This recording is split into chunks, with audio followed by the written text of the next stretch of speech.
Good morning, everyone. Welcome to Originative Science. Today we are going to discuss NCERT Class 6, Chapter number 6, that is Changes Around Us. So you must have understood from the topic that today we are going to discuss about changes. So changes means बदलाव है ना, जो हम अपने चारों तरफ देखते हैं. हम अपने चारों तरफ भी बहुत सारे चेंजेस देखते हैं, like falling of leaves on the tree, changing of the color of the flowers, and ripening of fruits, and increasing our height. There are so many changes that we observe in our daily life. But have you ever observed that the changes which we observe in our surroundings are reversible or irreversible? Whether they are reversible or irreversible. So, like we will discuss about reversible and irreversible changes.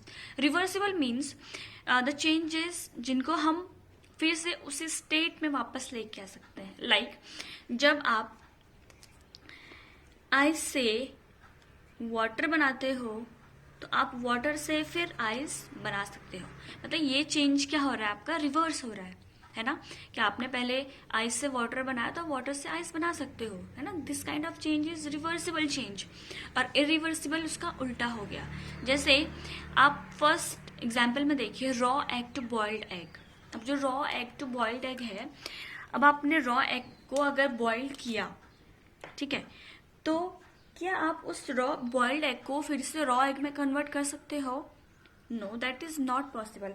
तो ये आपका हो जाएगा कौन सा change? irreversible change. That is your irreversible change. Then batter to idli. अगर आपने इडली बनाने के लिए बैटर बनाया है, तो अगर आपने उस बैटर से इडली बना दिया, ठीक है, तो आप क्या उस इडली से फिर से बैटर बना सकते हो? No, that will also your irreversible change. Okay, the next है आपका wet clothes to dry clothes. अगर आपके जो क्लोथ्स हैं वो वेट हैं, ठीक है, आपने उनको सुखाया, देन क्या आप उन सूखे क्लोथ्स को फिर से वेट कर सकते हो? Yes, we can do it. So it will be your reversible change, है ना. That is your reversible change. Then woollen yarn to knitted sweater.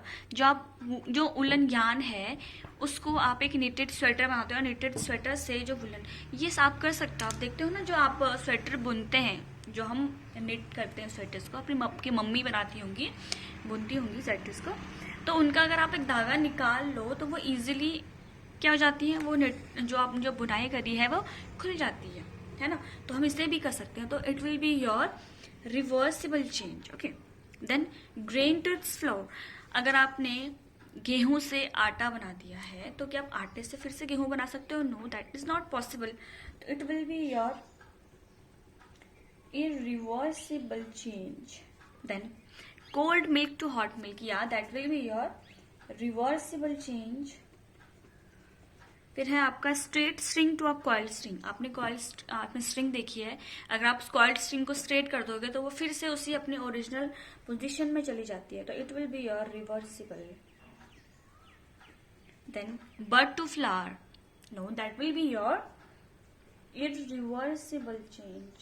That is your irreversible change. Then milk to paneer.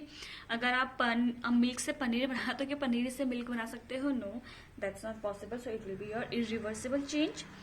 So cow dung to biogas. जो cow dung होता है, जो गाय का गोबर होता है, उससे हम बायोगैस बनाते हैं. तो क्या उस बायोगैस से हम दोबारा काउ डंग बना सकते हो? No, that is also not possible. So it will be again your irreversible change. Then stretched rubber band to its normal size. जो रबर बैंड है उसको हम जब स्ट्रेच करते हैं तो वो फिर से अपने नॉर्मल पोजीशन में आ जाता है. इट्स योर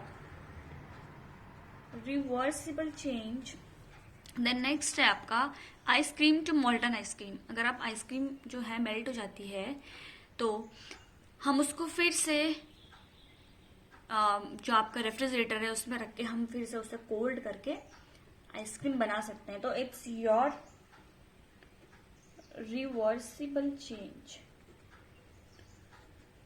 तो अभी हमने पढ़ा दो टाइप्स ऑफ चेंजेस है ना, टू टाइप्स ऑफ चेंजेस हमने पढ़े हैं, रिवर्सिबल एंड इरिवर्सिबल चेंज। ठीक है, इसमें एक चेंज है जिसको हम जो अगर उसकी स्टेट चेंज हो जाती है तो हम उसे वापस उसी स्टेट में लेके आ सकते हैं, और दूसरा चेंज है कि अगर उसकी एक बार स्टेट चेंज हो गई तो हम उस स्टेट को हम उसे दोबारा उसी स्टेट में लेके नहीं आ सकते हैं, तो that is your irreversible change. Okay, so और भी तरीके होते हैं हमारे चेंजेस को लाने के, जैसे कि आपका एक्सपेंशन होता है। एक्सपेंशन कैसे होता है, एक्सपेंशन कहाँ पे यूज होता है? एक्सपेंशन आपने देखा होगा कि जो आपके टायर्स होते हैं, जैसे आपके जो टायर्स, उसको हम बाद में डिस्कस करेंगे, पहले हम डिस्कस करते हैं। जैसे आपने देखा होगा कुछ आयरन की जो ब्लेड्स होती हैं जो सॉइल डिग करने के काम में आती हैं, है ना, उनमें एक रिंग लगी हुई होती है, रिंग होती हैं।